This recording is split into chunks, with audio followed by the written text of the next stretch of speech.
Chapter 10. He felt weak with relief when morning came. A teen walked stiffly into the cabin and sat down at the table. Stumbling over himself, he set about the lesson. As soon as he could, he picked up Robinson Crusoe.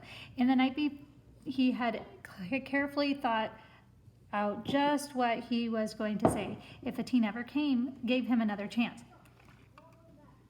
Now he had to talk fast because he could see that a teen was set against hearing any more of this book. Let me go on, he pleaded.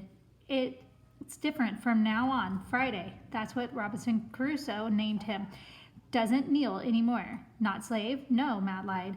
After that, they get to be well companions. They share everything together. Ignoring the suspicion on a teen's face, Matt began hurriedly to read. He was thankful that he knew the book so well that he was able to see when trouble might be coming. One of the first words Crusoe taught his man Friday was the word master. Luckily, he caught that one in time. And it was true. Crusoe and his new companion did go about together, sharing their adventures. Only Matt thought it would have been better perhaps if Friday hadn't been quite so thick-headed. After all, there must have been a thing or two about that desert island that a native who had lived there all his life could have taught Robinson Crusoe. When Matt closed the book, a teen nodded. Then, as so many times before, he took Matt by surprise. You like go fish? He asked.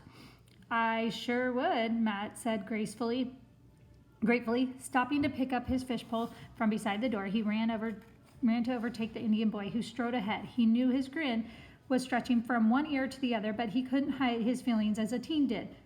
They walked some distance, Matt managing to keep pace with the Indian's swift stride, determined not to let a teen know that his ankle was aching. They seemed to be following no particular trail. Finally, they came out on a part of the creek that Matt had not seen before. It was shallow here, studded with rocks and pebbles, so that water rippling over them made little rapids or collected in quiet pools. Here a teen stopped, broke off a sapling, and instead of making a fishpole, drew his knife from the pouch and quickly shaved a sharp point, making it a spear. Then he stepped gently into the stream. Matt stood watching. A teen stood motionless, peering intently into a pool of clear water. All at once he stooped, darted his spear with one quick stroke, and came up with a glittering fish. He studied it for a minute. Too small, he decided. To Matt's astonishment, he spoke to the fish quite solemnly, a few incomprehensible words, then tossed it back into the stream. In a few moments he had speared another, which was, he judged, large enough to keep. Do same, he ordered now. Coming back into the bank, he handed Matt the spear.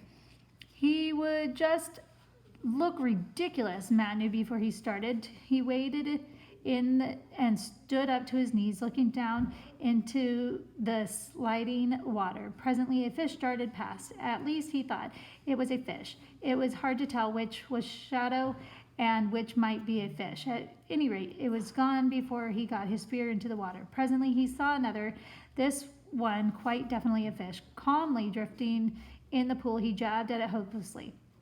He was sure his stick actually touched the slippery thing. He lunged at it, lost his footing, and went down with a splash that would scare off any fish for miles around. When he came up dripping, he saw a teen watching him with a horrid grin. Suddenly he felt hot in spite of the icy water. Why had a teen brought him out here anyways? Had a teen just wanted to show off his own cleverness and make Matt look more clumsy than ever? Was this a teen's answer? In case Matt had any idea in his head about being Robinson Crusoe. For a moment, Matt glared back at a teen with a scowl as black as Indians. Then he wiped his nose with the back of his hand and sloshed back into the bank. He snatched up the whole pole and line. He poked about under the wet leaves and found a good juicy worm and fitted it into his hook. I'll do it my own way, he said. I can catch plenty of fish with this, and that's what matters. A teen sat on the bank and watched. To Matt's satisfaction, in no time there was a tug on the line, a strong one. An impressive-looking fish rose to the surface, thrashing fiercely. Matt gave it a jerk, and the line came swinging out of the water so suddenly that he almost lost his footing again. It was empty. Fish broke line, a teen observed, as if anyone couldn't see that. Furious at the fish and at himself, Matt examined the break, unable to face the Indian. He had lost more then a good fish. His hook had disappeared as well, the only hook he had. Of course, the teen noticed. Those black eyes never missed anything. Make new hook, he suggested.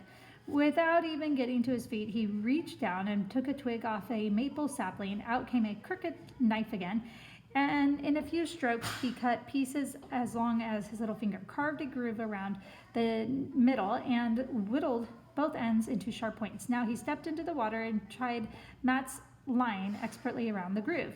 Put on 2 worms, he said. Cover up all hook. He didn't offer to find the worms. Matt had lost all interest in fishing. He knew that somehow or another that he would just provide more amusement for a teen, but he couldn't refuse. He didn't have to wait long before another fish caught a hold. This time he landed it neatly. Good, said a teen from the bank. Big. Matt was trying to get it off the line. He swallowed the whole hook, he said. Better white man's hook, a teen said. Turn around, inside fish, not good away. Back on the bank, Matt slit the fish with extracted the hook and his line, but the thin twig had broken in half. Easy, make new hook, a teen said. Make mini hooks. Of course, looking down at the simple thing in his hand, Matt realized that he never again needed to worry about losing a hook. He could make a new one wherever he happened to be.